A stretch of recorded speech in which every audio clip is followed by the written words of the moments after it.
I was humiliated at my sister's wedding, but I never expected what happened next. As my family laughed, I made a promise what followed would change everything I thought I knew about love, power, and revenge. I remember the moment like it was yesterday. The splash, the laughter, the stares, everything felt surreal. I showed up at my sister Allison's wedding alone. And not just in the corner, unnoticed, no. I walked in, and the whole room noticed. There was no avoiding it. My father saw me and, as usual, he couldn't resist making a scene. "She couldn't even get a date," he muttered loud enough for people to hear. And then, the unthinkable happened. He shoved me. Not just a little nudge, but a full-on shove, sending me straight into the fountain. The guests? They clapped. They laughed. I stood there, soaked from head to toe, mascara streaking down my face, my designer dress clinging to my body like a wet rag. But I didn't cry. I smiled. A small, knowing smile, because deep down, I knew something they didn't. They didn't know who I had become or who I was married to. That moment, as humiliating as it was, would be the beginning of something much bigger. I knew my life was about to change, and in the most unexpected way. Allison, my younger sister, was always the golden child. My parents made it clear from the start that she was the one to be proud of. Straight A's, ballet recitals, and every event in her life was an accomplishment. Meanwhile, I was the backup. The one who didn't measure up. I wasn't the one they praised, no matter how hard I worked. I had earned a 4 gigapascals in college, was climbing up the ranks at the FBI Academy, and yet, my achievements were overlooked. So there I was, 32 years old, at a wedding where I wasn't even given a seat at the family table. They sat me at the furthest table possible, table 19. Not that I expected anything more, but it still stung. My cousin Rebecca, with that fake smile, greeted me with, "Meredith, what a surprise. We weren't sure you'd make it. And you came alone?" Her tone was dripping with sarcasm. I didn't let it show, though. I simply said, "I did. Yes." And let the moment pass. But I wasn't prepared for the rest of the night. The comments, the judgment, the whispers, they were endless. Tiffany, Allison's maid of honor, couldn't resist a jab about my dress. "Is it from that discount store you always find deals at?" she sneered, as if it was some sort of insult. But I didn't rise to it. I just smiled, feeling the coldness of the room seep into my bones. Even my mother, who had always been a beauty queen, couldn't resist finding fault with my appearance. "You look fine, but that color washes you out," she commented, as if the wedding wasn't enough of a spectacle. She quickly dismissed me, probably to talk to one of her rich friends who had more influence, more status. And all of this, every single comment and look, I took it in stride. I had learned not to expect anything else from my family. But there was something different that night. A quiet resolve was building inside me. I was tired of being the family scapegoat, tired of being the invisible one. Then, everything changed. My phone buzzed in my clutch. A text from Nathan. "I'm close, just finishing up some business. I'll be there soon." Nathan. My husband. The man they didn't know existed. But it wasn't just about him being there. It was about what he represented. The life I had built, far removed from the toxic patterns of my family. I was no longer the daughter they ignored. The truth was about to come crashing into the walls they had built around their perfect little world. The wedding reception had all the grandeur my parents could have hoped for. The lavish floral arrangements, the sparkling chandeliers, the elite guests, all the elements that screamed wealth and success. My sister Allison, glowing in her custom wedding gown, was the center of attention, as she always had been. My father, standing proudly beside her, was a picture of satisfaction. To anyone watching, it was a moment of triumph, a validation of everything they had worked for. Meanwhile, I stood off to the side, away from the main family table, nursing the bitter taste of yet another public slight. I had been relegated to table 19, with distant cousins and elderly relatives who could barely remember my name. It was as though I wasn't even a part of the family anymore, and that was fine by me. The years of striving for their approval had taught me one thing: it wasn't worth it. But tonight, something felt different. The sting of their indifference, while familiar, was sharper than ever. I watched as my parents basked in the attention of their social circle. My father, the towering corporate lawyer, and my mother, the beauty queen turned socialite, both beamed with pride at the spectacle of it all. Yet, as I sat there at the farthest end of the ballroom, it was hard not to notice how easily they had turned their backs on me. It wasn't just about the seating arrangement or the harsh remarks from my mother. It was about the years of neglect, the constant comparisons to Allison, and the nagging feeling that I would never be enough in their eyes. It wasn't even about the superficial judgments anymore. It was about the deep, unspoken truths that had shaped our family dynamic. My mother, who had always been the shining example of grace and beauty, could never truly see me. Her love was conditional, built on what I could achieve or how well I conformed to her ideals. My father, whose approval I had desperately sought for years, was a master of manipulation. He never praised me without making it clear that I wasn't as good as Allison, that I wasn't the one who mattered. At that moment, standing at the edge of the room, I realized how much I had internalized their disapproval. I had spent so much time trying to prove myself to them, to win their love, that I had lost sight of who I really was. The career I had worked so hard to build, the person I had become, none of it had been for me. It had been for them. For their fleeting approval. The realization hit me like a ton of bricks. But instead of feeling defeated, I felt free. Free from the chains of their expectations, free from the weight of their judgment. The woman who stood there at the far table, unnoticed by most, was not the same woman who had walked into that reception earlier. I was different, stronger. I had built a life outside their control, a life that didn't need their validation to thrive. And that was when the unexpected happened. The moment that changed everything. A figure appeared at the entrance, breaking the rhythm of the night. It was Nathan. To anyone else, he might have looked like just another man arriving at the event, but to me, he was everything. His presence was undeniable.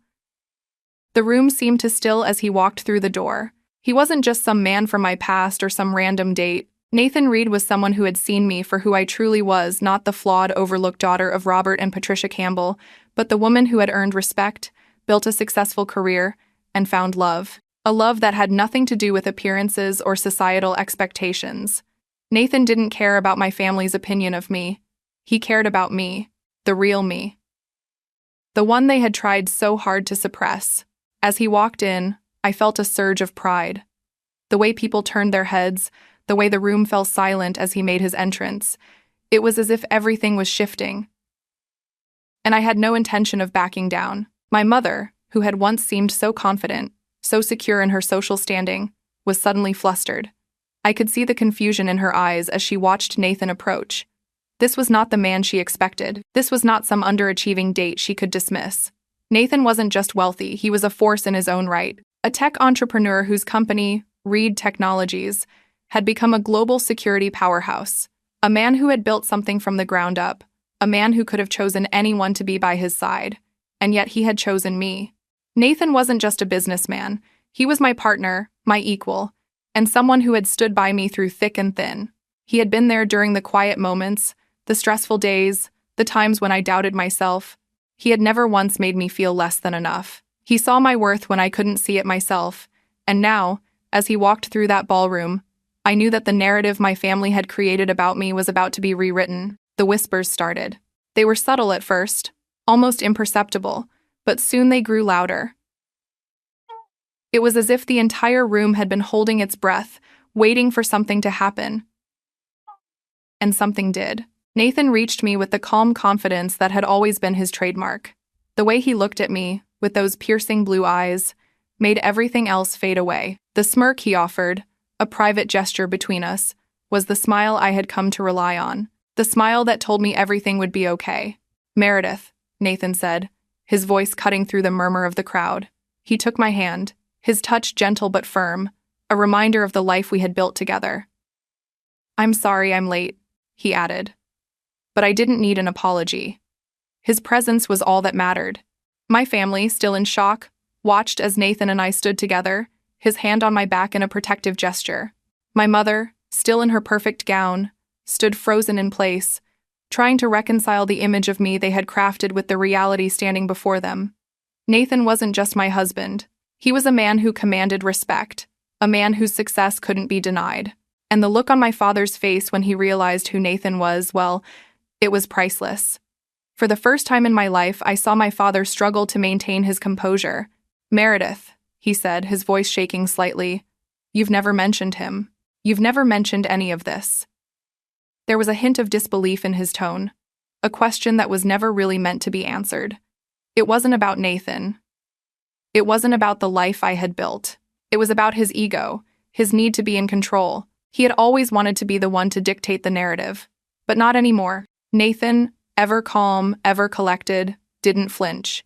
He stood there, facing my father, with a polite smile that barely masked his disdain. "Mr. Campbell," he said, his voice cool but firm. "It's a pleasure to meet you. I've heard a lot about you." The silence in the room was deafening. My father's mouth opened and closed, but no words came out. And in that moment, I realized something. I had spent so many years trying to earn my father's approval, trying to get him to see me as worthy. But it wasn't about him anymore. It wasn't about the Campbell name. It was about me. About the woman I had become, the life I had carved out for myself, and the family I had built. Nathan turned back to me, his expression softening. "I think we've overstayed our welcome, don't you?" he said, with a half-smile that made my heart race. "Let's go. We have bigger things to do." And just like that, everything changed. The family I had spent my life trying to please was left behind in that ballroom, consumed by their own ignorance and pride. As Nathan and I walked out of the reception, I knew this was the last time I would ever try to win their approval. As Nathan and I made our way out of the ballroom, I felt a strange sense of calm wash over me. It wasn't just the physical act of walking away, though that certainly played a part. No, it was something deeper, something I had never felt before. For the first time in my life, I was choosing myself over my family. I wasn't doing it out of anger or bitterness. I was doing it because I realized something I had never truly allowed myself to understand. I was enough. For years, I had been caught in a cycle of striving, pushing myself to do better, to be better, to somehow fit into the narrow mold my family had created for me. I had done everything right, according to their standards. I graduated at the top of my class, went to the FBI Academy, worked my way up in counterintelligence operations, and yet, none of it was ever good enough. My accomplishments were always overshadowed by my sister Allison, the golden child, the perfect one. But now, as I stood next to Nathan, walking away from the wedding of the year, I realized something powerful. I had built my own success. It was mine. And it didn't need validation from anyone else, not from my parents, not from Allison, and certainly not from the toxic family dynamics that had always held me back. Nathan had seen me for who I truly was. He had always seen me, not as the second-best child in a family full of high expectations, but as an equal. He saw my worth in ways that my family never had, and that was all I needed. As we stepped into the elevator that would take us to the roof where the helicopter awaited, I felt the weight of years of emotional baggage lift off my shoulders. For the first time, I wasn't ashamed of who I was. I wasn't apologizing for the choices I had made or the path I had taken. I was exactly where I needed to be, with the person who truly mattered. Nathan was my rock, my partner in every sense of the word. We had built a life together, a life that was strong and independent, separate from the judgments and expectations of my family. I wasn't going back to the toxic environment I had spent so many years trying to escape.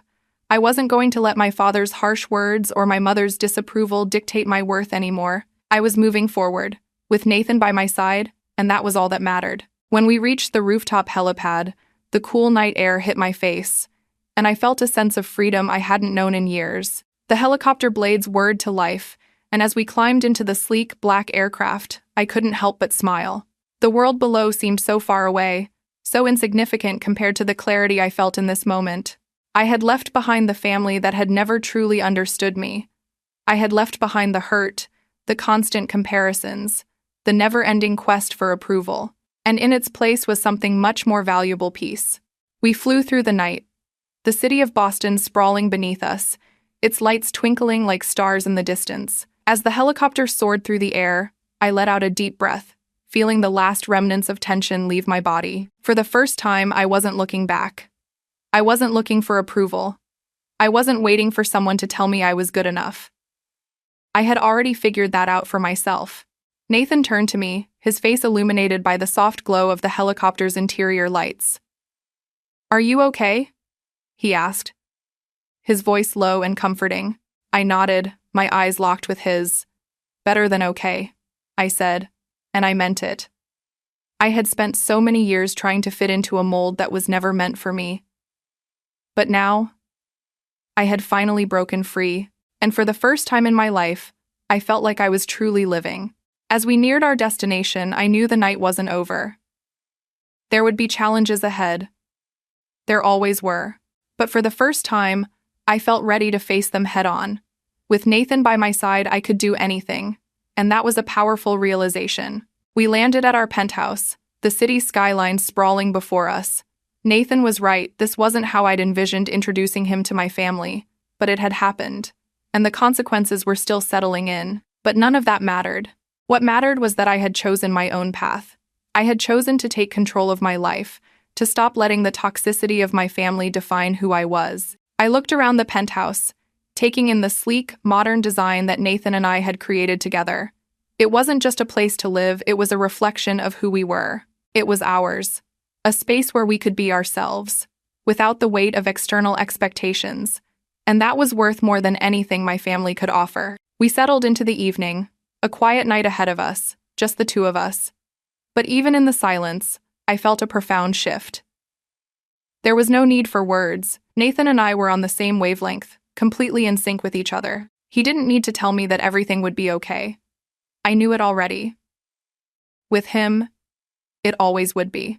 I had always believed that family was everything. That blood was thicker than water, and that no matter what, you always had to make room for family. But that night, as Nathan and I walked away from my sister's wedding, I realized that family wasn't just about blood. Family was about who showed up for you. Family was about the people who saw you for who you really were and still loved you, supported you, and celebrated your successes without jealousy or resentment. My family had always seen me as a failure. They had built their own narrative about who I was, and no matter how hard I tried, I could never break free from it. They had written me off as the black sheep, the one who would never live up to their expectations. But Nathan didn't see me that way. He saw me as a partner, as someone who was strong, capable, and deserving of love and respect, and that was the family I needed. As we sat together, watching the night unfold outside, I knew I had made the right choice. The life I had with Nathan was everything I had ever wanted, a life built on mutual respect, love, and support. And for the first time, I realized that my worth wasn't determined by my family's opinion of me. It was determined by how I saw myself, and I had finally learned to see myself as worthy. The next few weeks were filled with more quiet moments of clarity. I continued my work with the FBI, advancing in my career and taking on more responsibility. Nathan and I grew even closer, strengthening our bond and finding new ways to support each other. But something else had shifted too. My relationship with my family, once fraught with tension and hurt, began to evolve. My mother called me a few days after the wedding, a tentative apology in her voice. She had heard about my success and realized that she had missed so much of my life. My father, too, began to reach out, though it was clear that he had trouble letting go of his old ways. But none of it mattered. What mattered was that I had learned to stand on my own, to find my own path, and to build the family I had always dreamed of, one that was full of love, support, and mutual respect. The weeks that followed my sister's wedding were a blur. I had never expected such a dramatic shift in my family dynamics, but as the days went by, it became clear that things were beginning to change, slowly but steadily.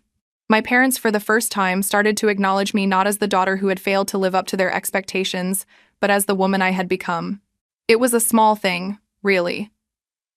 My mother called me one morning, her voice hesitant as she tried to navigate this new reality.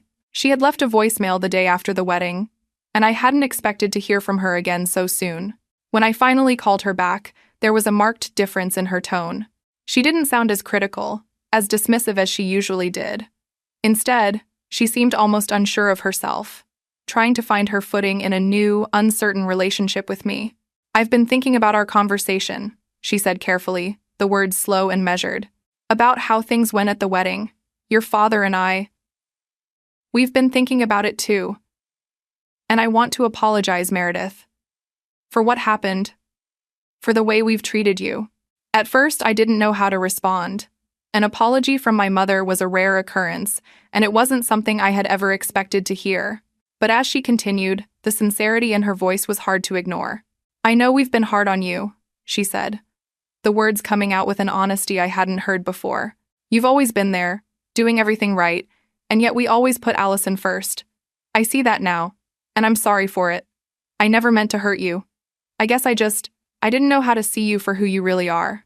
I let her words hang in the air for a moment. It was as though the apology had opened a floodgate of emotions I had been holding on to for years. I hadn't realized just how much I had longed to hear her say these things.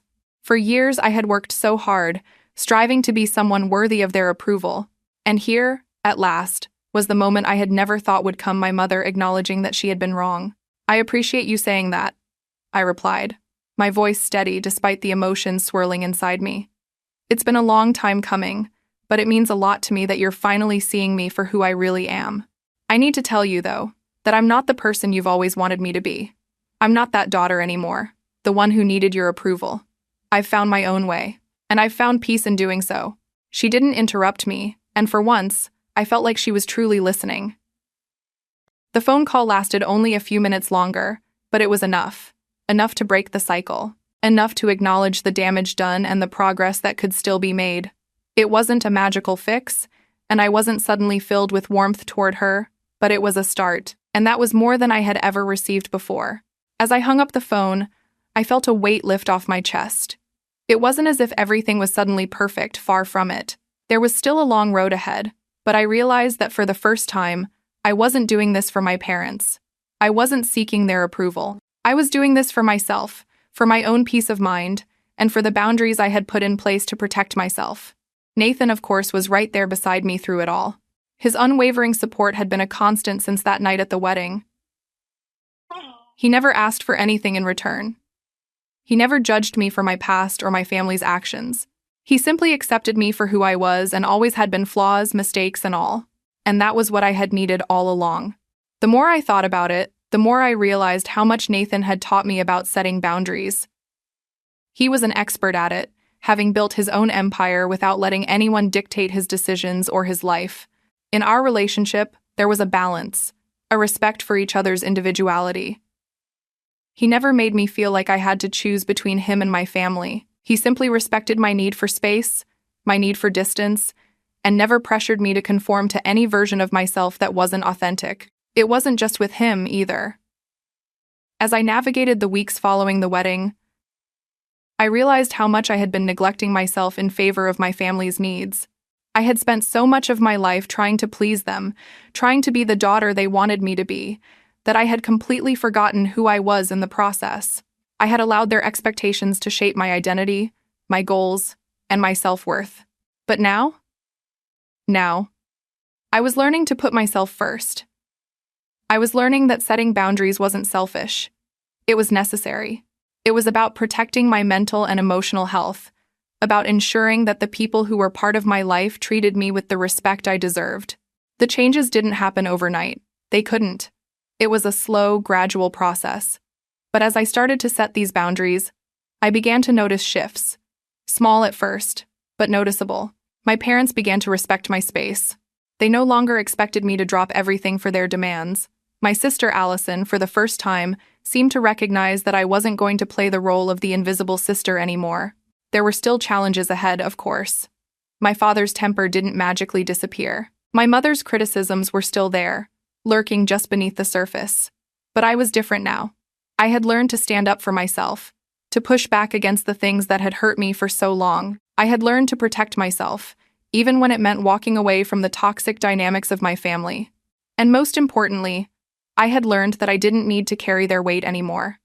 I didn't need to keep apologizing for who I was or making excuses for my choices. I had made peace with my past, and now I was forging a new path forward, one where I was no longer beholden to anyone's approval but my own. The days after my sister's wedding were a strange mix of clarity and disillusionment. I had learned to stand up for myself in a way I never had before, but it wasn't without its challenges. The family I had always known, the one I had always strived to fit into, was crumbling around me. Their expectations of who I should be, how I should behave, and the person I should become had always held me in a vice grip. And now, suddenly, They had no control over me. It was both empowering and unsettling at the same time. Nathan and I had found our way back to normal, or at least, a new version of normal. I had never imagined that I would find someone like him, someone who truly understood the complexities of my life. He wasn't just a husband. He was my partner, my confidant, and, in many ways, my escape from the clutches of my family's toxic dynamic. But as we went on with our lives, the ghost of that night, the laughter, the humiliation, the looks from my parents and sister lingered in my mind. I tried to push it all aside, tried to focus on the future and the possibilities it held. But the reality was hard to ignore. There were still deep wounds, still old patterns I needed to break. I couldn't just pretend that everything was fine. The rift between me and my family wasn't something that could be healed in a matter of days or even weeks. It was something that had been festering for years, and as much as I wanted to move on from it, I couldn't simply erase the past. What I had learned, though, was something crucial. My family's approval no longer mattered. I had spent so much of my life chasing it, believing that if I could just do enough, achieve enough, be enough, they would see me for who I truly was.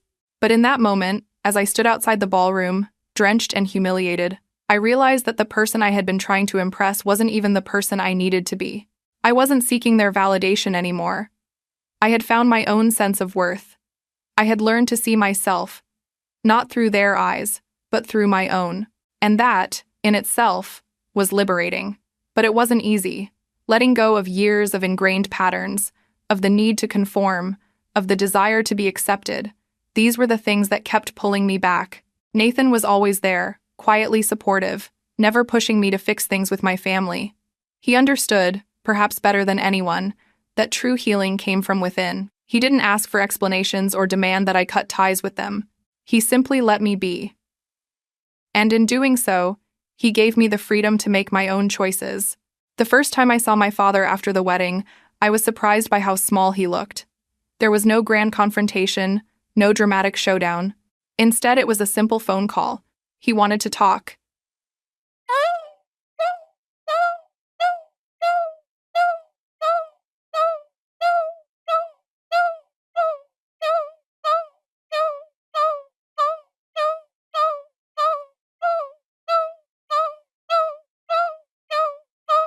And for the first time, I agreed.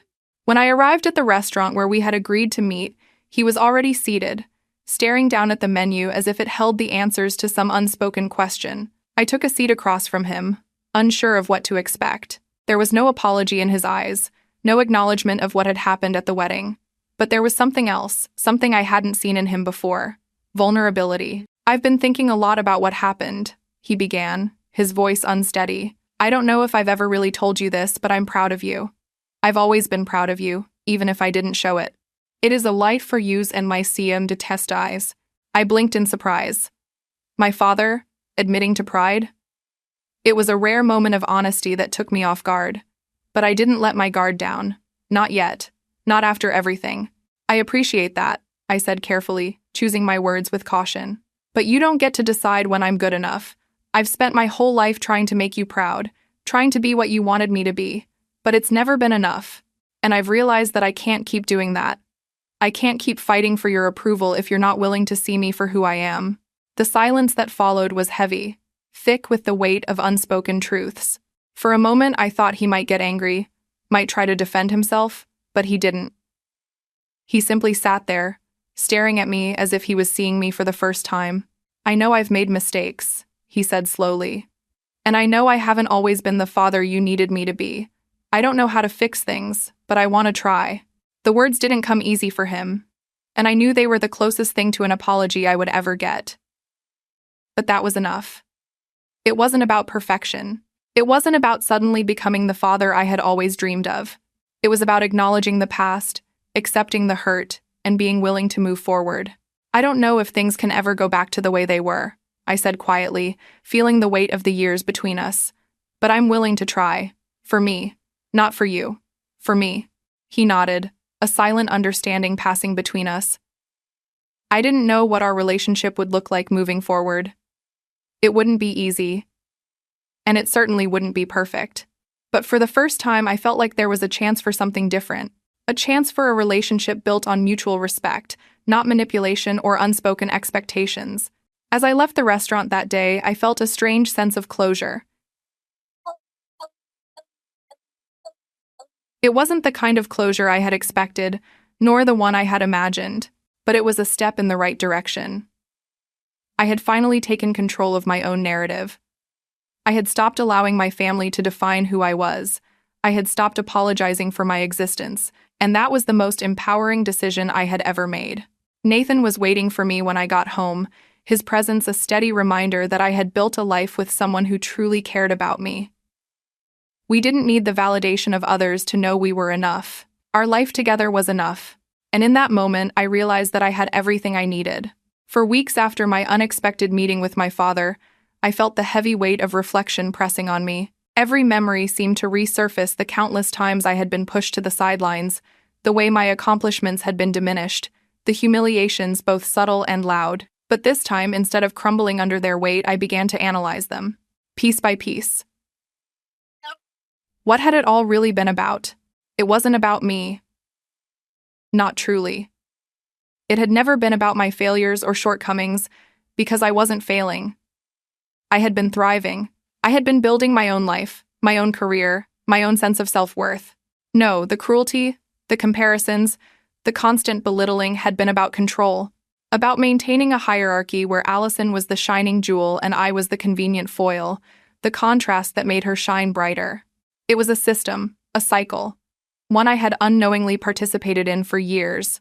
And the truth hit me hard one evening when Nathan and I were sitting in our penthouse, drinking wine on the balcony, overlooking the Charles River. The city lights shimmered, and the gentle hum of Boston filled the air. I told him everything, the memories I'd carried like stones in my chest. How every holiday was like a test, I admitted, swirling the glass in my hand. How my mother used to compare my posture to Allison's. How my father hijacked my 16th birthday to announce Allison's Yale summer program. How every achievement of mine was treated like an afterthought. It wasn't just neglect. It was purposeful. They wanted me to stay in that shadow. They wanted me small, so Allison could always look larger. Nathan listened intently, as he always did. He didn't interrupt, didn't try to fix it, just let me pour it all out. When I was done, when my throat was dry from speaking and my hands shook from the emotions I'd uncorked, he finally spoke. "You've already broken the cycle," he said simply. I frowned. "Have I?" "Yes." His voice was steady, calm, as if the truth were obvious. "You didn't let them crush you, Meredith. You built something outside of them. You carved out your own life, your own success. They don't define you anymore, you do. And you know what? They can't take that away from you, no matter how hard they try." Something in his words clicked. For years, I had thought the solution was to win them over, to finally prove that I was worthy of their respect. But Nathan was right. I didn't need to win them over. That wasn't the point. The point was that I had broken free from their narrative, their manipulation. My success wasn't for them. It was for me. That realization became my anchor. But family, as complicated as they are, never disappear entirely. Within days, invitations began arriving again. A dinner here, a brunch there, a request to catch up or talk about things. At first, I ignored them. I had no desire to go back into that lion's den. But then I remembered the promise I had made to myself to set boundaries, not walls. So I agreed to one. Just one. It was a Sunday dinner at my parents' house in Beacon Hill, the same house I had grown up in, where every corner held a memory both warm and painful. Walking up those polished steps, hearing the creak of the front door, smelling the faint trace of my mother's perfume in the hallway, it all came rushing back, like stepping into a time capsule of my childhood. Dinner was strained, at first. My father tried to engage me with stilted conversation, asking questions about my government paperwork, as if he still couldn't comprehend the truth of my role at the FBI. My mother fussed over Allison, who of course was glowing in her new role as a Wellington wife, her every comment dripping with pride. But there were subtle shifts too. For the first time, they weren't dismissing me outright. They were trying. In their awkward, halting way, they were trying. Allison, though, was another story. She maintained her polished exterior, but I could see the cracks beneath it.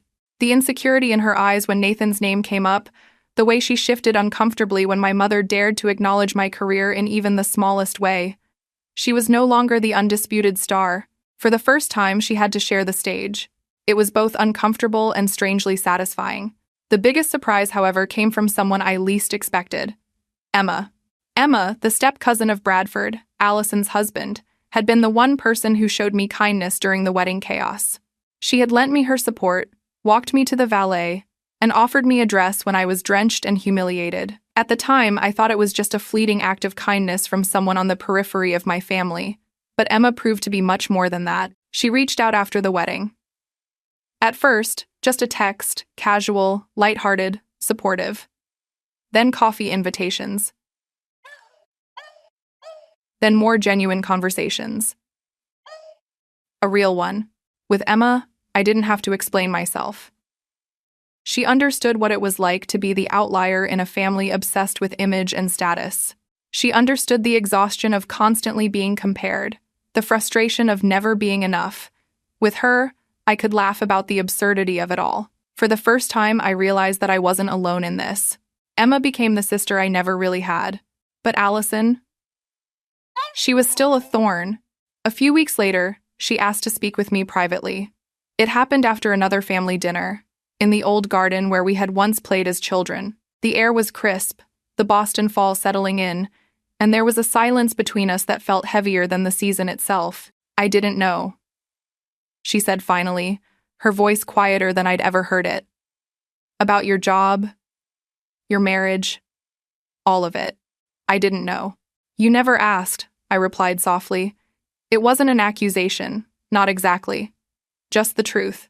She twisted her wedding ring nervously, her perfect facade cracking. I think I liked being the favorite. I liked being the one they praised. It made things easier. But maybe that wasn't fair to you. For a moment I saw her not as my rival, not as the golden child who had overshadowed me, but as a woman struggling with her own insecurities. Being the favorite had come with its own pressures, its own impossible expectations. Maybe, in some twisted way, we were both victims of the same system. I'll consider that, I told her, choosing my words carefully. It wasn't forgiveness, not yet, but it was an opening. The real change, though, wasn't in Allison or my parents. It was in me. I no longer needed their approval. I no longer sought it.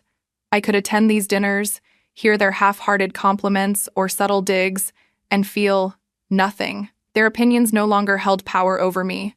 Their judgment no longer defined me, and that was the ultimate freedom. My life with Nathan was proof enough of who I was. My career at the FBI, my team's respect, the countless operations I had led, those were the markers of my worth. But even beyond the titles and the accomplishments, I realized something deeper. My worth wasn't tied to what I achieved. It wasn't tied to the validation of others. It was intrinsic. It was mine. That was the lesson the fountain had given me. The cold, humiliating plunge that should have broken me had instead cleansed me. It had washed away decades of self-doubt and revealed a truth I had never fully embraced. I was more than enough. As I sat one evening with Nathan and Emma at our favorite cafe, sipping coffee and laughing over something trivial, I realized that my family wasn't just the people I was born to. Family was the people who showed up, who cared, who supported you without conditions. Nathan, Emma, my colleagues, my chosen circle, they were my family. And for the first time in my life, the Campbell family could continue their cycles, their obsessions with image, their endless comparisons. That was their burden, not mine. I had broken free, and I wasn't going back. The months that followed were like a whirlwind, and yet, strangely, they carried a calm I had never known before. For the first time in my life, I wasn't running after validation. I wasn't chasing scraps of approval from my parents, nor was I living in the shadow of my sister's seemingly flawless life. I was free, not entirely detached. Family ties never really vanish, but free enough to breathe, to live, and to define myself on my own terms. Work at the FBI had always been demanding, but now it felt different. It wasn't just about climbing the ladder or proving that I was capable. It was about purpose. Every case I worked on, every operation I coordinated, I did it because I believed in it. I believed in protecting the country, in using my intelligence and my instincts for something greater than myself. For the first time, I didn't see my career as a tool to impress my family. I saw it for what it was, a calling. But with purpose came pressure. And the cases we were handling at the time weren't simple. I was assigned to a task force investigating a series of high-level cyber attacks that had targeted financial institutions across the country. It was dangerous, intricate work, the kind of challenge I thrived on, but it also meant long hours, sleepless nights, and the weight of knowing that one mistake could have devastating consequences. Nathan understood. He always did. His own company, Reed Technologies, was one of the top contractors the government often consulted for cybersecurity solutions. In fact, some of our work overlapped. There were times we found ourselves in late-night discussions, bouncing ideas off each other, connecting dots that others had missed. We were a team in more ways than one, and that synergy only deepened our bond. One night, after a particularly grueling day, I came home exhausted. My body ached, my mind was foggy, and I collapsed onto the couch, too tired to even take off my blazer. Nathan joined me, gently pulling me into his arms. For a while we sat in silence, the only sound the hum of the city outside our windows. "You push yourself too hard," he said finally, his voice soft but firm. I let out a humorless laugh. Says the man who hasn't taken a real vacation in 3 years. He smiled, brushing a strand of hair from my face. Touché. But I'm serious, Meredith. You don't have to carry everything on your shoulders. You're not alone. His words hit me with a warmth I couldn't describe. For years, I had been conditioned to carry the weight alone. My family had taught me that vulnerability was weakness, that asking for help was failure. But with Nathan, it was different. With him, vulnerability wasn't weakness, it was trust, and I trusted him more than anyone. As my career gained more recognition, it became harder for my family to ignore. News articles began to circulate, mentioning my role in the task force. Interviews with unnamed officials hinted at the work we were doing, and while my name wasn't explicitly stated, my parents knew. Boston's social circles were quick to gossip, and before long, the whispers had reached them. My mother called one afternoon. Her tone was different now, not critical, not dismissive, but curious, almost cautious. "I've been hearing things," she began, "about your work. People are saying you're involved in some important cases." I smiled faintly, though she couldn't see it. "I can't talk about details, you know that. But yes, I'm busy." There was a pause, and then she said something that nearly floored me. "I'm proud of you, Meredith." 3 words. Simple, yet so heavy. Words I had longed to hear for decades, now spoken with a sincerity that was hard to deny. For a moment I felt like the little girl I had once been, craving that exact validation. But then I caught myself. It was nice to hear, yes, but it didn't define me anymore. I was already proud of myself. I didn't need her to tell me.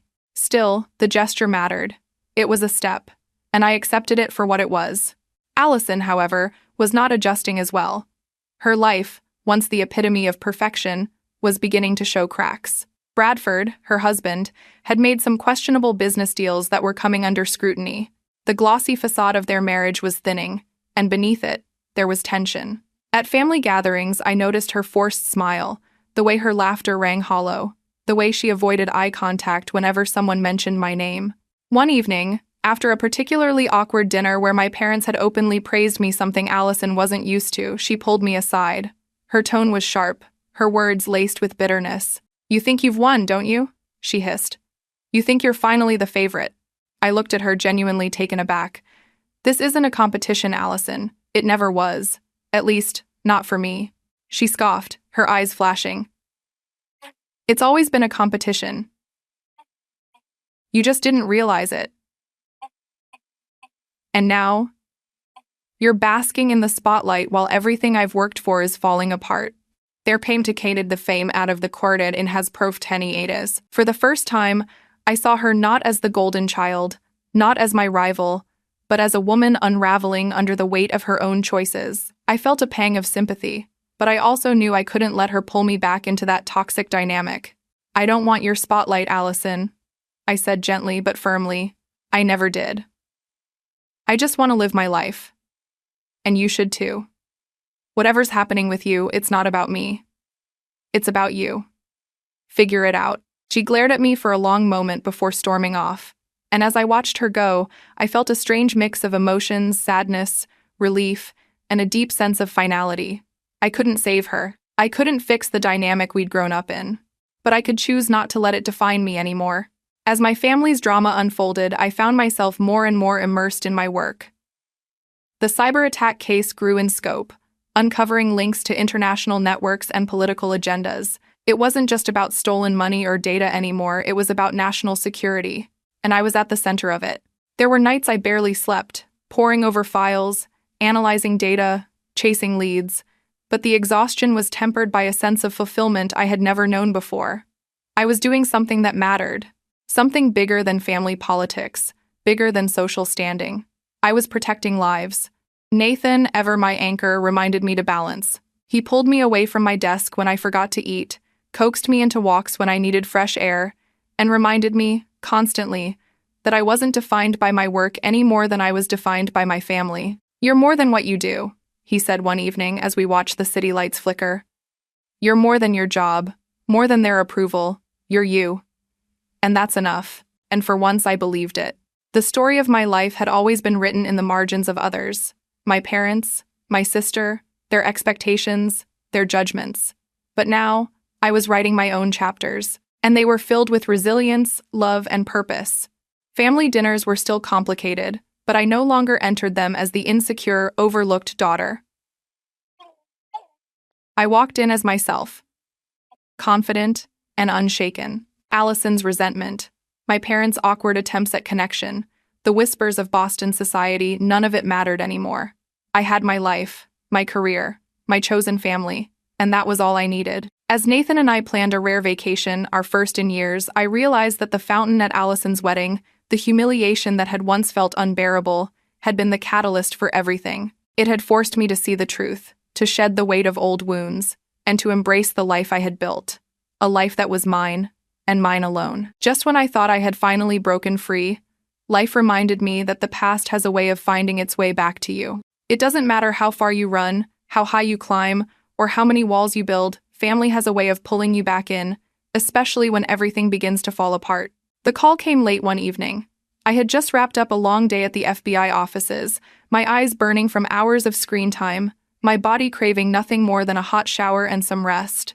Nathan was already home, waiting with dinner, when my phone buzzed. The caller ID made my heart sink. Allison. I almost didn't answer.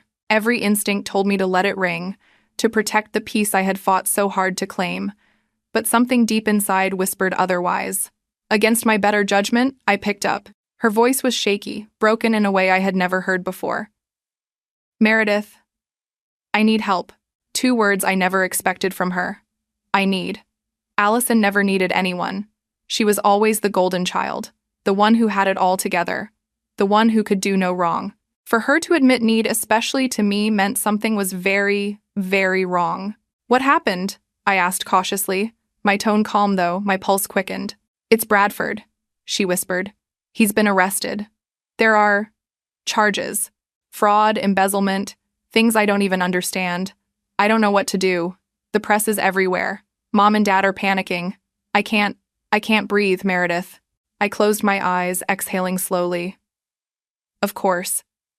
Bradford, the picture-perfect husband, the wealthy businessman who had swept her into her fantasy life, had been playing a dangerous game. I'd always suspected something shady about him, his too slick smile, the way he skirted questions about his deals. And now, the truth was unraveling. "Allison, listen to me," I said firmly. "Take a deep breath. You're not alone. I'll help you, but you need to tell me everything, every detail." For the first time, she obeyed without resistance. She poured out everything: the late-night phone calls Bradford had taken in secret, the sudden disappearance of funds from joint accounts, the investigators showing up at their door. She admitted she had ignored the red flags because she wanted so badly to believe in the fairy tale she had built. By the time she finished, she was sobbing. And all I could think was how ironic this all was. For years, Allison had been the star. She had the family's praise, the spotlight, the perfect marriage. And here she was, calling me, the overlooked, underestimated sister, to help her pick up the pieces. That weekend, I drove back to the family home in Beacon Hill.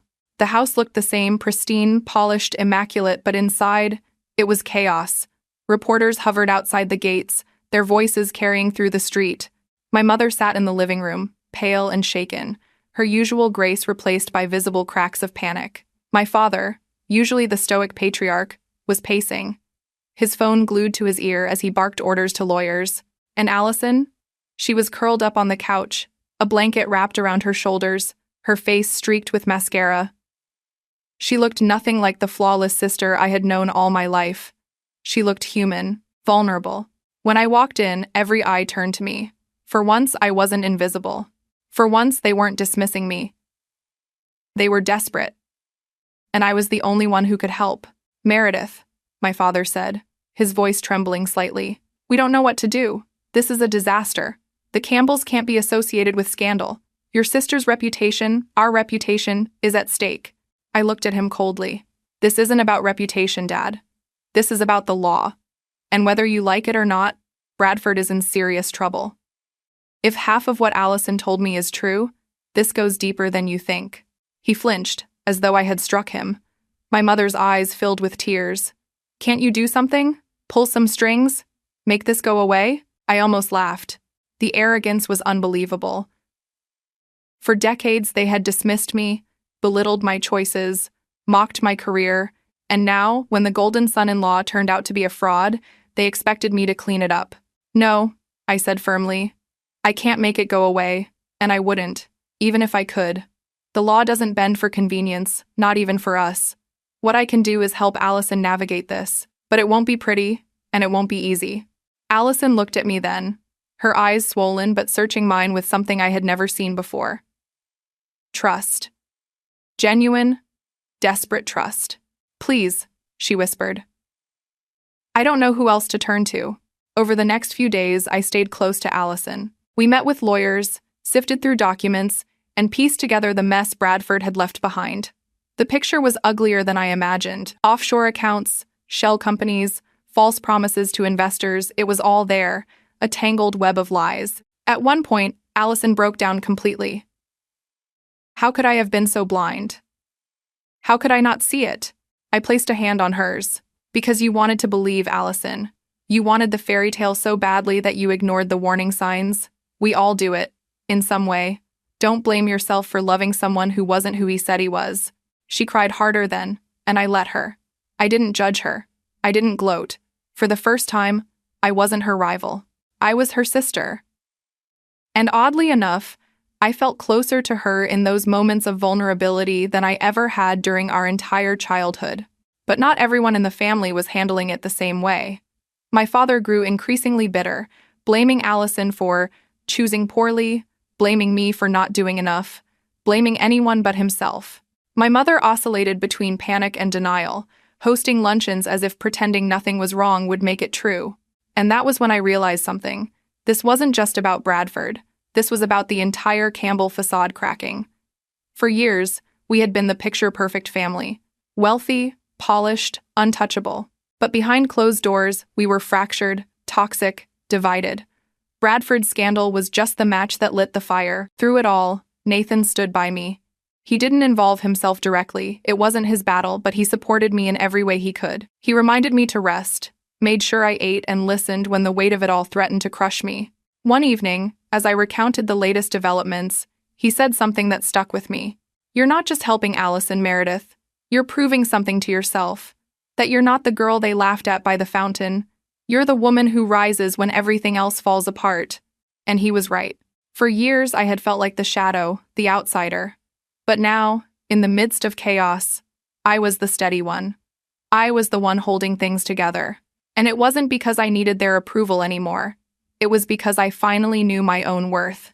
When Bradford was finally released on bail, he tried to contact Allison. She refused at first, too hurt, too angry. But eventually, she agreed to meet him and she asked me to come with her. We met him in a sterile lawyer's office. He looked smaller, diminished, his arrogance stripped away by the weight of impending trial.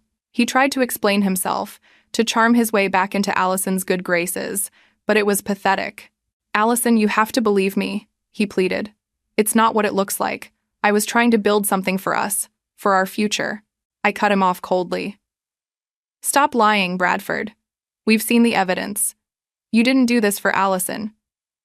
You did it for yourself. And you dragged her into your mess." Allison, to her credit, found her voice then. "I believed in you," she said, her tone trembling but strong. "I defended you to everyone. And you made me look like a fool. You ruined everything." He tried to reach for her hand, but she pulled away. And in that moment, I saw the shift. Allison was no longer clinging to her perfect image, no longer living in denial. She was facing reality, painful, ugly reality, but reality nonetheless. And for the first time, I wasn't angry at her. I was proud.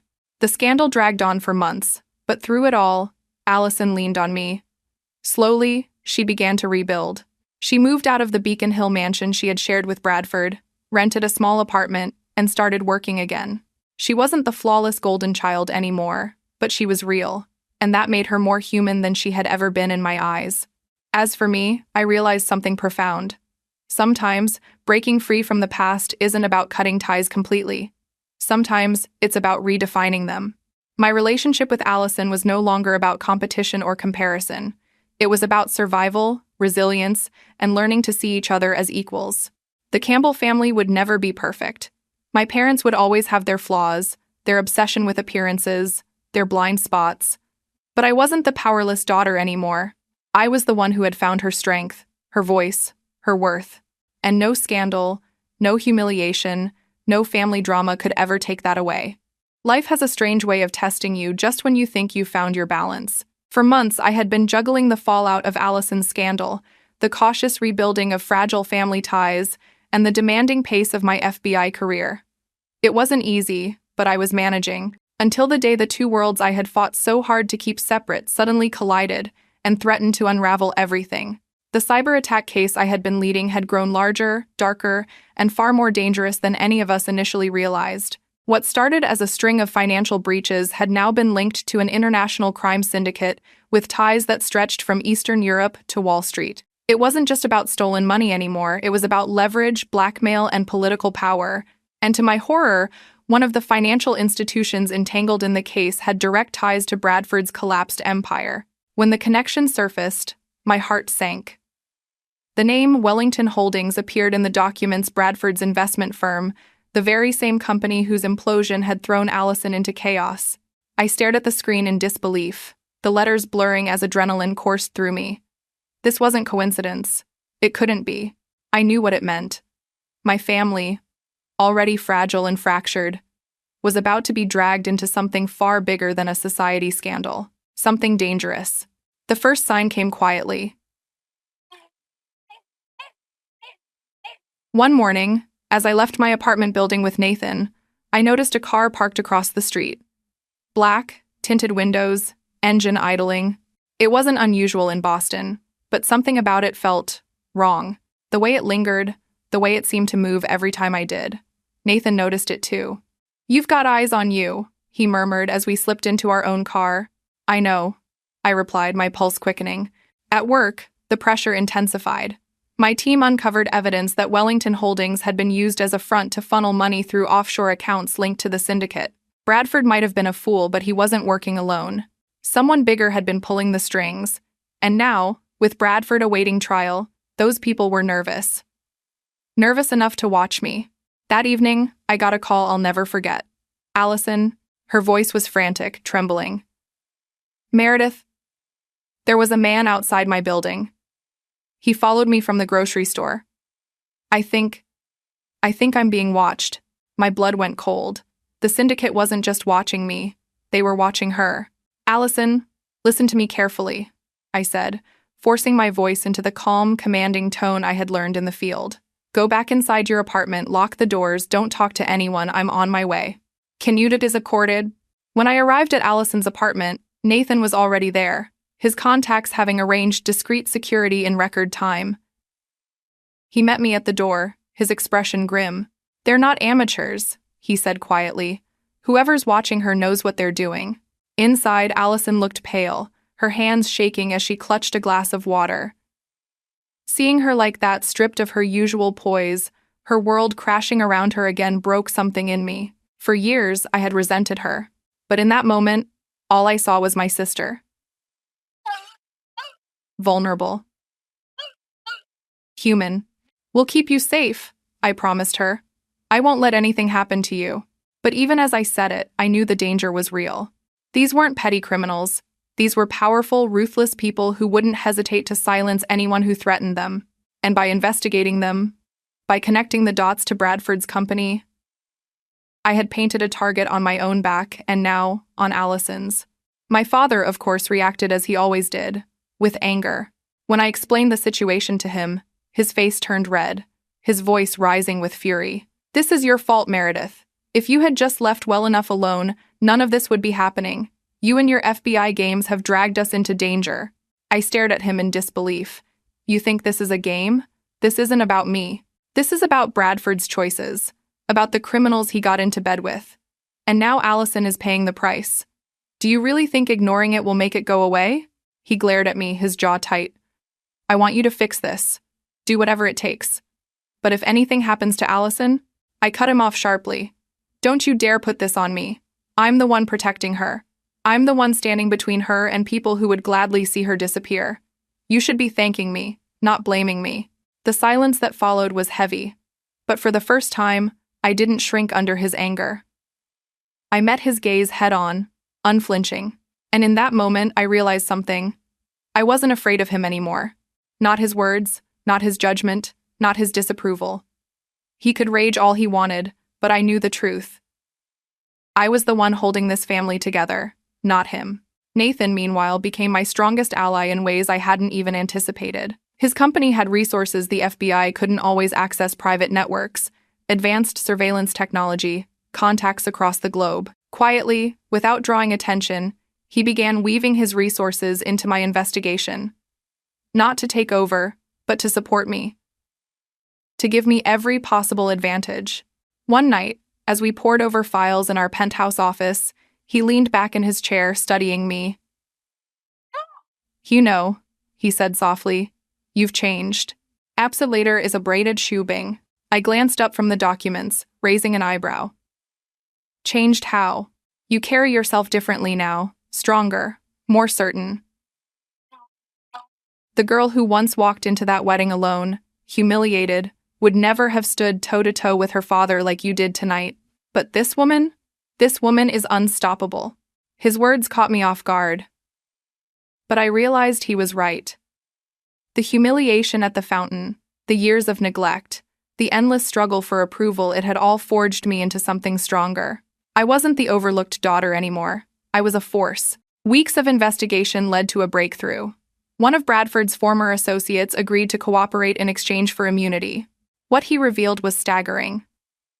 Wellington Holdings had been used to launder millions for the syndicate, and in return, Bradford had received backing for his own ventures. He hadn't just stumbled into this mess, he had actively chosen to align himself with criminals.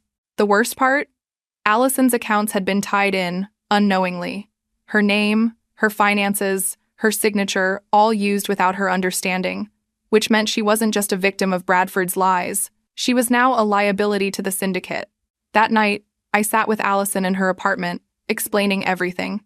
She listened silently, her face pale, tears glistening in her eyes. "So what happens now?"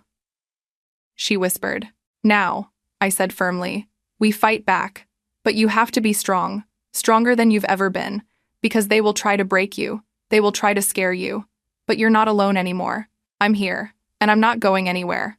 For once, she didn't argue, didn't roll her eyes, didn't retreat into her usual superiority. She simply nodded, her hand slipping into mine. And in that simple gesture, I felt the bond of sisterhood finally solidify. After years of rivalry, resentment, and distance, we were united. But the syndicate wasn't backing down. A week later, a brick was thrown through Allison's window in the dead of night. Inside was a note. "Stay quiet, or you'll regret it." The police responded, but I knew better. This wasn't just intimidation. It was a warning. And the message was clear. Stop digging, or face the consequences. I refused to back down. With Nathan's help and the FBI's support, we doubled security, tightened surveillance, and prepared for the inevitable escalation. But deep down, I knew the storm was only beginning. As I lay awake one night, staring at the ceiling while Nathan slept beside me, I realized how far I had come. From the humiliated sister at a wedding fountain to the protector of my family in the face of international crime.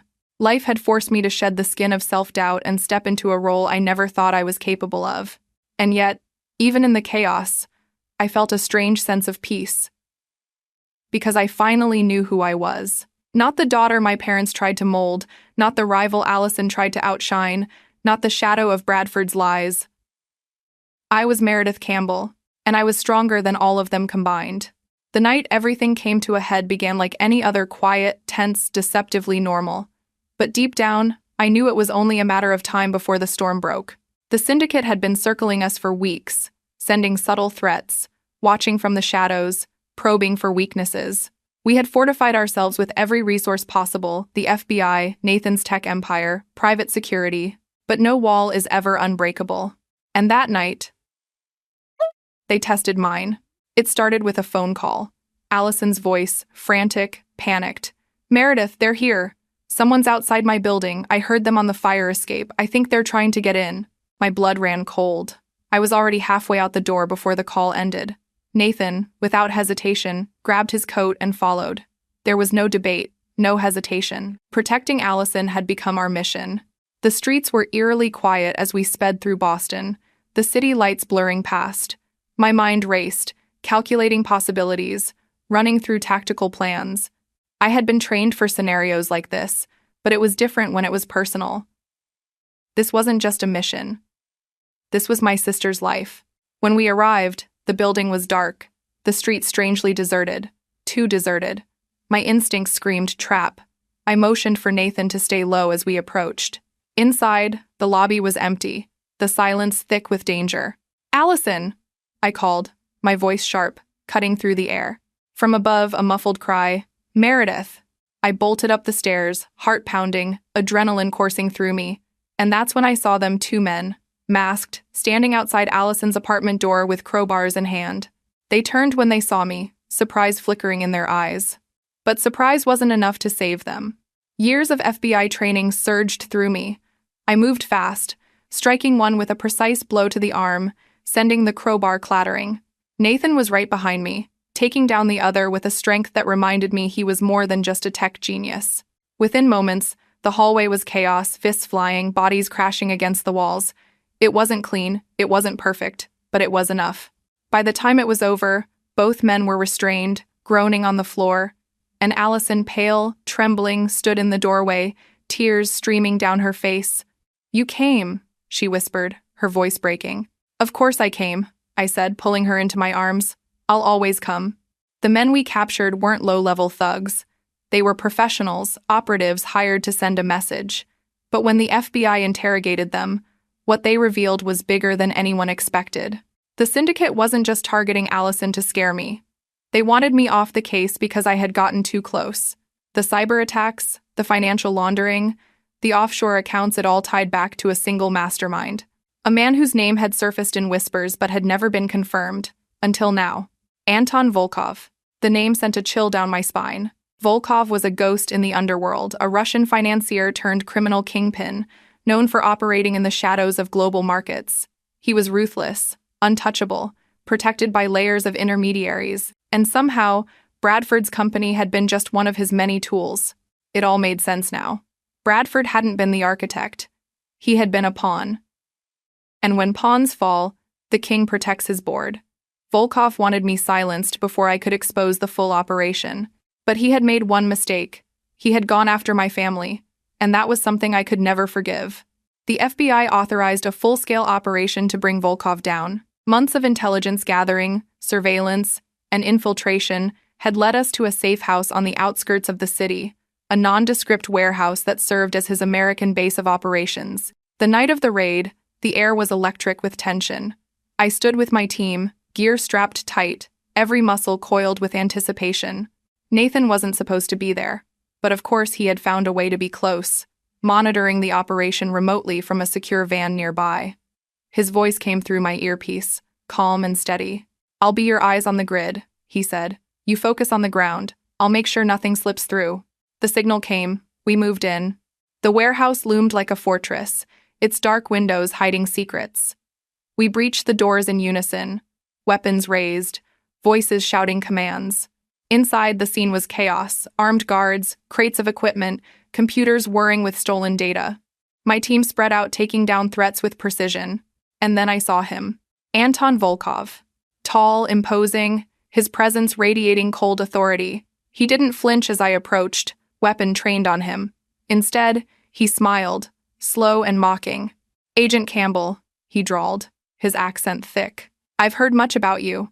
The girl who embarrassed her family, the one who thinks she can play hero. Tell me, how far are you willing to go to protect them?" The minister goddess of the Makens Nading Malta. I didn't hesitate. As far as I have to. The standoff was tense. He tried to bait me, to rattle me, to remind me of every insecurity I had carried for years. But those days were over. I wasn't the humiliated girl at the fountain anymore. I was the woman who had built her own power, who had faced humiliation and turned it into strength. And in that moment, I wasn't afraid. With a swift command, my team closed in. Volkov was restrained, his empire crumbling around him as evidence was seized, data secured, and his men taken into custody. The operation was a success. The syndicate had lost its king. In the days that followed, the headlines exploded. Volkov arrested in Boston. International syndicate dismantled. FBI task force hailed as heroes. My name, once invisible in my family's circles, now carried weight in ways I never imagined. But none of that mattered as much as what came after. Allison, slowly rebuilding her life, looked at me differently now. Not with rivalry, not with jealousy, but with gratitude. She told me one evening, over coffee in her modest new apartment, "You saved me. Not just from them, but from myself. I don't know if I'll ever be able to repay you." "You don't need to," I told her. "Just live your life. For you. Not for Mom, not for Dad, not for anyone else. Just for you." My parents, too, shifted in their own way. My father, once so domineering, softened. He still struggled with pride, with the loss of control, but he finally saw me for who I was. My mother, surprisingly, became quieter, more reflective, as if realizing the years she had wasted chasing perfection. But the biggest change wasn't in them. It was in me. I no longer needed their approval, their praise, or even their apologies. I had my life, my career, my marriage. I had Nathan, who stood beside me through every storm. I had Allison, who was finally more sister than rival. And most importantly, I had myself. For the first time, I wasn't defined by what others thought of me. I wasn't the shadow, the scapegoat, the forgotten daughter. I was Meredith Campbell Strong, resilient, unbroken. Sometimes, life gives you the ending you never expected. For me, it came not in the form of applause or recognition, but in the quiet realization that I was enough, that I had always been enough. The fountain at my sister's wedding, the humiliation that once haunted me, had been the beginning of my transformation. It had forced me to shed the skin of doubt and step into the woman I was meant to be. As I stood on the balcony of our penthouse one evening, Nathan's arm wrapped around me, the city stretching out below, I felt a deep, unshakable peace. I had faced the storm. I had protected my family. I had defeated the demons of my past.